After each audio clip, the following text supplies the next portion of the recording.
Kondisi semenanjung Korea memanas, apalagi kalau bukan perseteruan Korsel versus Korut. Korea Utara atau Korut mengatakan telah memerintahkan unit militer yang dikerahkan di dekat perbatasan dengan Korea Selatan atau Korsel untuk bersiap menembak Minggu. Mengutip pernyataan Kementerian Pertahanan Korut, Kantor Berita Pusat Korea atau KCNA melaporkan bahwa Staf Umum Tentara Rakyat Korea atau KPA mengeluarkan perintah operasi pendahuluan pada tanggal 12 Oktober kepada unit artileri gabungan di sepanjang perbatasan.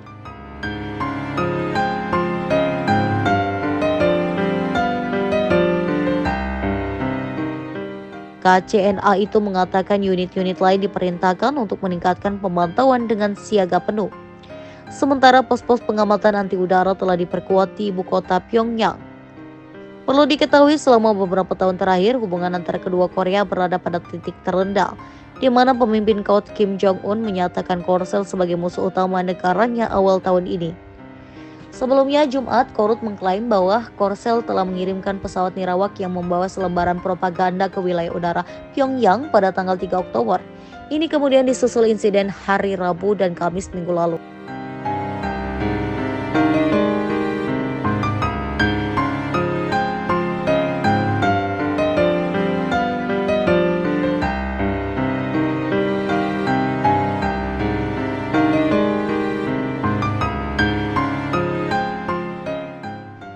Sementara itu, Menteri Pertahanan Korsel Kim Yong-hyun awalnya membantah klaim tersebut.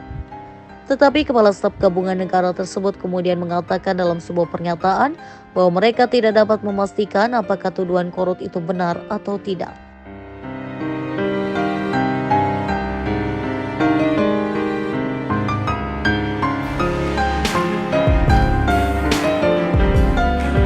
Korea Selatan baru saja memberikan respons setelah mendeteksi aktivitas Korea Utara yang tengah bersiap menghancurkan bagian utara jalan antar Korea yang sudah lama tidak digunakan. Hal itu disampaikan juru bicara Kepala Staf Gabungan Korea Selatan Letnan Kolonel Lee Sung-jun pada Senin 13 Oktober 2024. 일단 도로에 가림막을 설치해놓고 그 가림막 뒤에서 작업하는 것들이 식별되고 있고요. 도로를 폭파하기 위한 준비 작업들을 하고 있습니다. 그래서 빠르면 오늘도 가능한 상태이고 북한이 공개한 대로 폭파도 할 수 있을 거라고 생각을 합니다.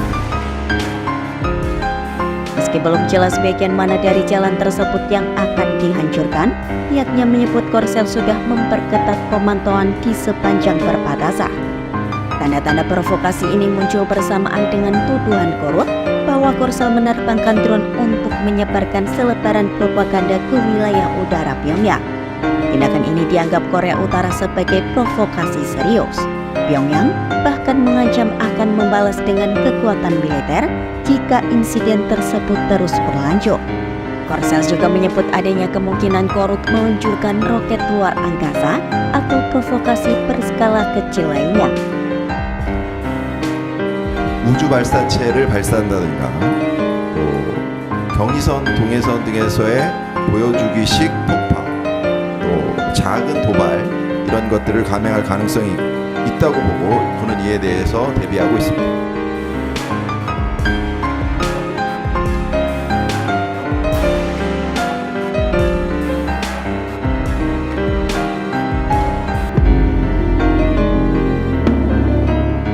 Utara mengeluarkan perintah pada unit militernya di perbatasan dengan Korea Selatan untuk bersiap menembak.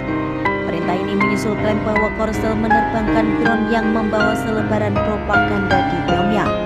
Hal itu dikeluarkan oleh Staf Umum Tentara Rakyat Korea atau KPA pada 12 Oktober 2024.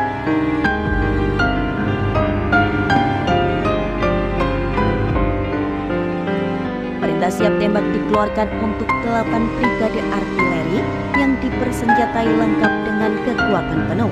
Kantor Berita Korea Utara atau KCNA menyebut unit-unit lain diperintahkan meningkatkan pemantauan dengan siaga penuh.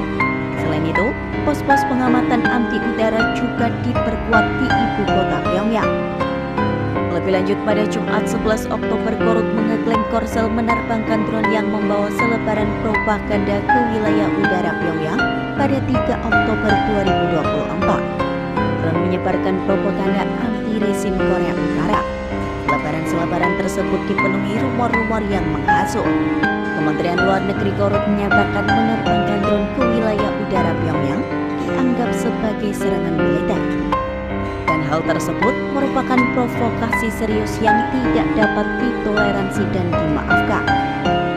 Di sisi lain, Menteri Pertahanan Korsel Kim Yong-hyun awalnya membantah klaim penerbangan drone tersebut.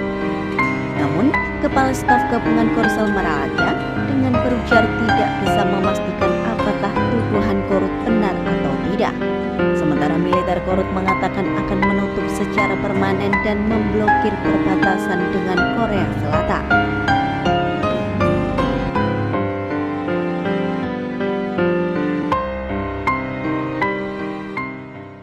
Korea Utara pada Minggu 13 Oktober 2024 memerintahkan unit militernya di perbatasan dengan Korea Selatan untuk bersiap menembak. Perintah ini dikeluarkan setelah ada klaim bahwa Korsel menerbangkan drone yang membawa selebaran propaganda ke Pyongyang. Hubungan antara kedua Korea saat ini berada dalam titik terendah. Pemimpin tertinggi Korea Utara Kim Jong-un bahkan pada awal tahun ini menyatakan Korsel adalah musuh utamanya. Kantor berita pemerintah Korut yaitu KCNA mengutip pernyataan Kementerian Pertahanan Korea Utara yang mengatakan militer Korea Utara diperintahkan untuk bersiap sepenuhnya melepaskan tembakan. Perintah siap tembak dikeluarkan untuk 8 brigade artileri yang dipersenjatai lengkap dengan kekuatan penuh. KCNA mengatakan unit-unit lain diperintahkan meningkatkan pantauan dengan siaga penuh, lalu pos-pos pengamatan anti udara diperkuat di ibu kota Pyongyang. Korea Utara pada Jumat 11 Oktober 2024 mengeklaim Korea Selatan menerbangkan drone yang membawa selebaran propaganda ke wilayah udara Pyongyang pada 3 Oktober 2024, kemudian Rabu dan Kamis 9 hingga 10 Oktober 2024. Drone yang diduga diterbangkan Korsel itu menyebarkan propaganda anti-rezim. Selebaran-selebarannya dipenuhi rumor-rumor yang menghasut dan sampah, tulis KCNA dikutip dari kantor berita AFP. Kementerian Luar Negeri Korea Utara menyatakan menerbangkan drone ke wilayah udara Pyongyang dapat dianggap sebagai serangan militer.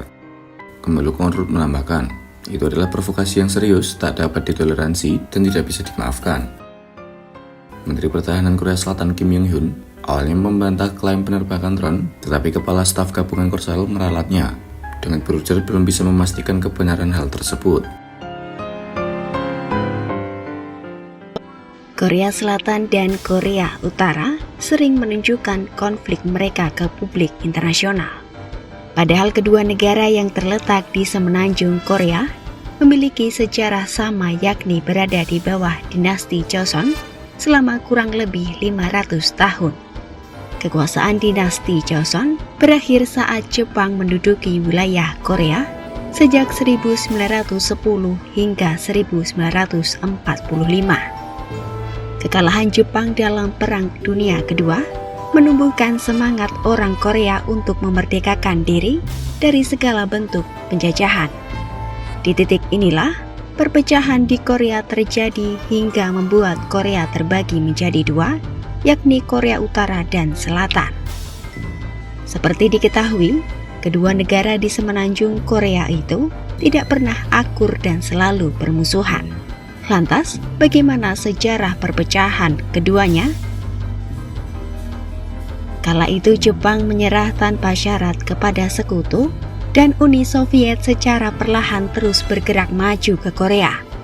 Tentara Uni Soviet yang terus memborbardir pertahanan Jepang di Korea membuat Amerika Serikat ketakutan, sebab AS saat itu tidak memiliki pangkalan militer di Korea. Mendengar Uni Soviet telah berhasil masuk ke Korea dan menghancurkan pertahanan Jepang, AS yang tak ingin Uni Soviet menguasai semenanjung Korea sepenuhnya, kemudian menyarankan pembagian sementara wilayah kekuasaan dua negara tersebut di Korea. Pemisahan ini hanya bersifat administratif dan Korea akan disatukan kembali di bawah pemerintahan baru. Pihak AS lantas mengusulkan paralel 38 atau garis lintang 38 derajat LU setelah melihat peta Korea. Mereka memastikan jika batas pemisahnya cukup menonjol dan Seoul berada di wilayahnya. Usulan tersebut lantas disetujui oleh Uni Soviet. Kapitalisme AS dan komunisme Uni Soviet yang lambat laun mempengaruhi kedua wilayah tersebut membawa perubahan besar bagi Korea di kemudian hari. Pada tahun 1947, PBB mengadakan pemilihan pemerintahan di bagian utara dan selatan Korea.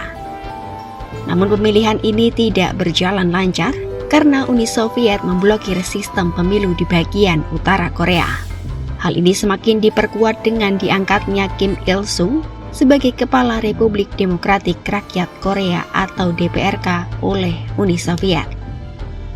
Sedangkan di bagian selatan, Syngman Rhee didukung oleh Amerika Serikat untuk menjadi pemimpin Republik Korea atau ROK.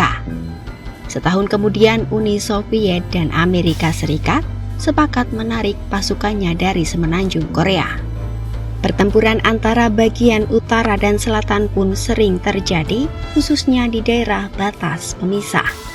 Pada pertengahan 1950, DPRK beserta Uni Soviet menyerang ROK untuk menjadikan kedua wilayah ini satu di bawah ideologi komunisme. PBB lantas tidak tinggal diam. AS beserta pasukan 15 negara lainnya datang ke Korea Selatan sebagai bala bantuan. Pertempuran pun berakhir dengan gencatan senjata yang akhirnya memunculkan zona demilitarisasi. Meski pertempuran telah berakhir, Korea Selatan dan Korea Utara tak pernah akur sekalipun, bahkan hingga saat ini.